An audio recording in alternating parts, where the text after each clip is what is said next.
Hi, my name is Zoe Alexis and my song is Fire, song number 3. Thank you. Well, I've got two things. If you don't mind, I'm going to ask Niall a question first. Your songs spread, there's every type of music that you write. You've written soft, you've written up-tempo, you've written everything. Is this typical of what your real feel for music is, or how did this song come about? Well, the first one, the rock one I did, was probably quite typical of where I was then, etc. a couple of years back. I was very happy with it. We didn't get out of the semi-finals that year. Got out of the finals then by doing something more traditional the following year. I think this is the kind of culmination of kind of my experiences of the Eurovision. I basically wanted to do something that, now that I'm a mentor, I could just do it any way I liked. I didn't have to tie it in with a singer or anything. I picked the singer, picked the song, which I co-wrote. Well, not the only writer on it, and it was a way of giving full expression to all the ideas. So like the video was something that I felt we weren't getting out of Ireland quick enough in previous years. So this year's the first thing I did was made the video once we had the song recorded, and I think it's proven to be a very successful idea. So, and that's thanks to Zoe and a little fella called Ovi, who is a marvelous video maker, and I think it speaks for itself. So I'm trying to do it maybe the way I think sometimes the bigger countries seem to have their, they're running halfway down the field before Ireland are even picking their songs. So for that reason, with the mentor situation, I thought there was a good opportunity to get everything out quick. Well, it's mostly an Irish affair. Zoe was born in Little Rock, Arkansas. So maybe we'll get a tweet from Bill Clinton at some point. That's not in your publicity that I read. Oh, yeah. But you grew up in Mullingar. Grew up in Mullingar, went to school here. All my friends are here, and so this is really my home. Ireland is my home. I grew up, when did you come to Ireland? I started first year here, so I would say I started school around 11 years old. Yeah. I hear that. A bit of the twang. Yeah. Yeah.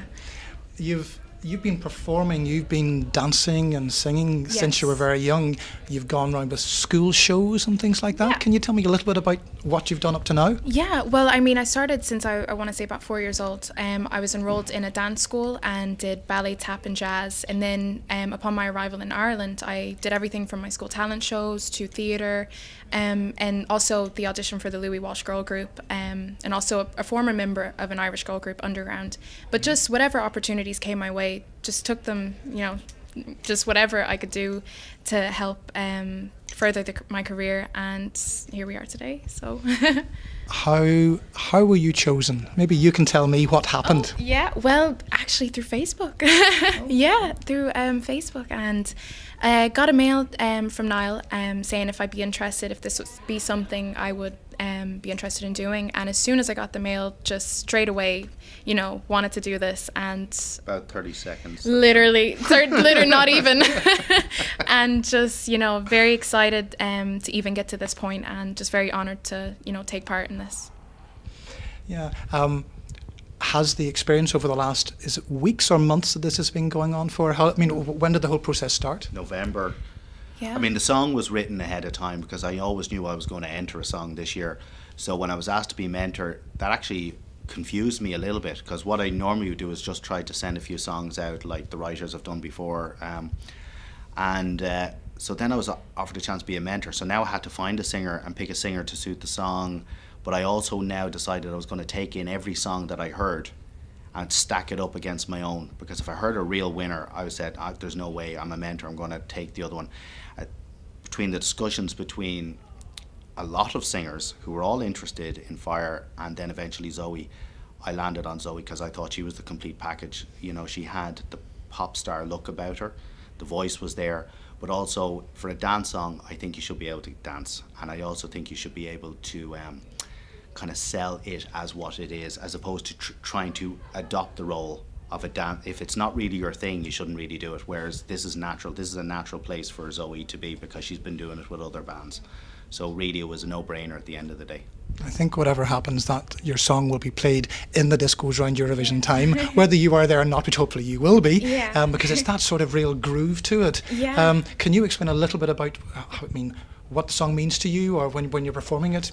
What's in your head? It means so much to me, because honestly, I can relate to that song a lot. It talks about, whatever struggles you have, there's always going to be a light at the end of the tunnel, and I think everybody can relate to that but as well, it has a great, dance beat to it, so, the younger kids can like it as well. And it's so catchy. Like, every person I've met has said, they can't get it out of their heads. So it's all around, the best song I could have ever, hoped to record or, launch as, a song for me. So, yeah. I feel it when I was listening to it. It's almost like you found a saviour. There always is a saviour out there to pull you through, that there is light at the end of the tunnel. Yes, yeah.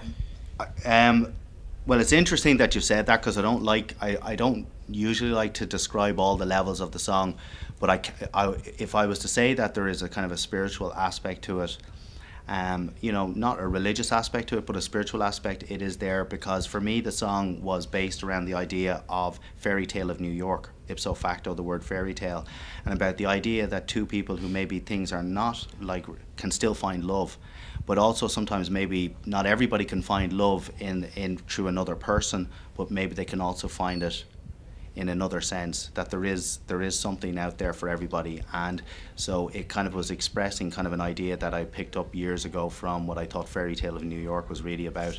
And so I'm kind of interested, I'm kind of glad, I'm actually flattered that you picked up on that little kind of spiritual aspect to it, because I do try to throw that in there every now and again. It shows that I have been listening to some of these songs. How do you, if you succeed in going to Malmo, has anyone talked to you about what the experience will be? I've called it, not just in interviews here, in other places, a bubble. It's something that is, until you're there, you can't imagine it. What have you been told about it? I've heard stories. I've heard stories, and I've heard phenomenal things, and I can only imagine is the word I think I can say, is I can only imagine what it'd be like. It'd be but a dream. That's... Well, maybe the song will come through in a different way. Yeah. From having passed into the bubble, to me, it reminds me of that bit in, the Harry Potter films when they arrive at the train station and they're in the normal world, and then they push the trolley through the wall, and then they're in the in the kind of like the Harry Potter world. Well, I kind of feel that it's very kind of like otherworldly. It's not like being anywhere. It is Oz in a way. I think maybe it's the Wizard of Oz on Earth is kind of how I see it. So we'll see you walk through the late set at the end, disappearing into Eurovision world. You disappear and that's it. And then you get thrown out again within about 5 or 6 hours of the thing. You're just like, and you're back to normal, and you're just like doing accounting or washing the dishes or whatever it is. Well, you just glow, I have to say that. You certainly, you come across with this absolute infectious feeling, and I look forward to watching the performance, and I wish you both of you good luck. Thanks very much, Robin. Thanks a million. Thank you. Thank you. Okay.